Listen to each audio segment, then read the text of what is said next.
It's Laura Eubanks of Design for Serenity, and I'm in Calabasas, California with Team DFS on the very first maintenance of this beautiful garden that we installed 14 months ago. There wasn't a whole lot to do. We did add a couple of new plants, see if you can identify what they might be, and Greg is installing a couple of new low voltage lights at the client's request. The gardeners have been doing a pretty good job of keeping up with the weeds.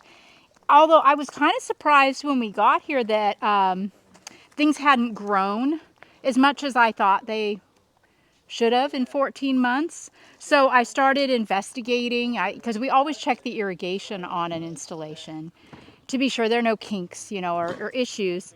And so we exposed the irrigation, and Greg went to turn the system on, and nothing.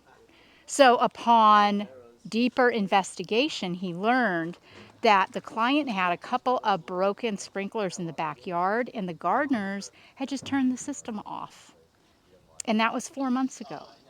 So that explains a lot. Thank God we're here in the spring. Granted, it's late spring and we have had some heat, but just think if we hadn't been here through the entire summer and fall. Oh my gosh. But these plants have figured it out in the 4 months. They look fantastic. They haven't done a lot of growing, and they probably didn't bloom, with the exception of this cotyledon. They didn't bloom as much as they might have for her this year because of the restricted irrigation or lack thereof.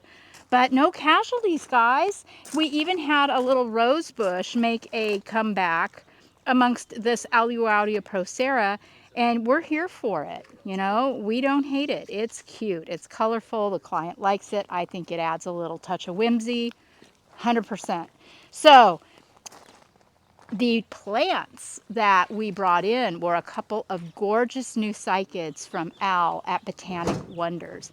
Boom, boom, 25-gallon beauties.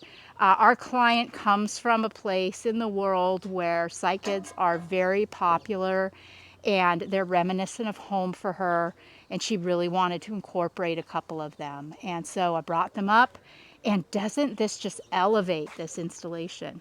You're going to find me using a lot more cycads in my installs from here on out. I use them occasionally, and it's not that I don't love them. I do, and they're very succulent compatible. They have many of the same requirements, infrequent waterings, they can tolerate some drought, they're slow growing, all the things. It just doesn't occur to me until now. Now it occurs. So Greg ran double irrigation tubing around the sagos. I explained to my client it's really, really important that she manage her irrigation system carefully, because if it goes off again, the cycads, being new transplants, might not survive, whereas the succulents, of course, will figure it out. So she's assured me that she's going to be on top of that. But let's look at closer at some of these plantings. Yeah, No I mean, water, and look at some of this stuff. yeah. Yeah, it's really remarkable. Now remember the cycle. What happens with succulents when they're stressed, and they're, whether it's cold, it's hot, there's no water, whatever the stressor is, they tend to go night-night. They tend to go either dormant or semi-dormant, and they use the store of nutrients that they carry in their leaves, stems, and trunks and roots to support them in these periods of time. So they're equipped, they're completely and utterly adept to survive long periods with no water.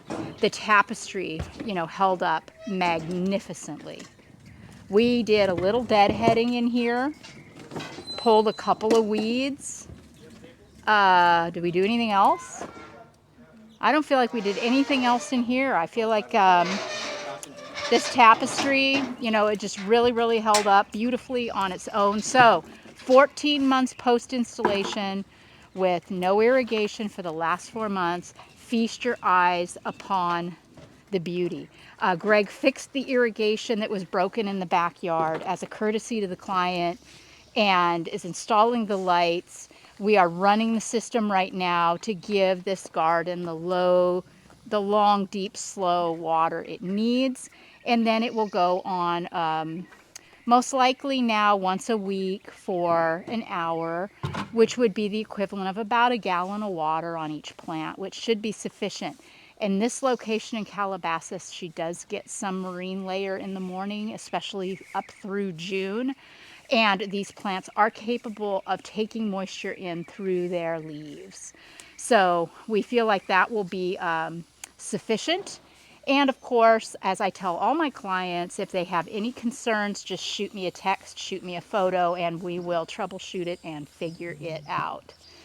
So I hope you've enjoyed this beautiful tour in Calabasas, California, and I look forward to seeing you all next week when we break ground back down in San Diego, North County, coastal in Encinitas.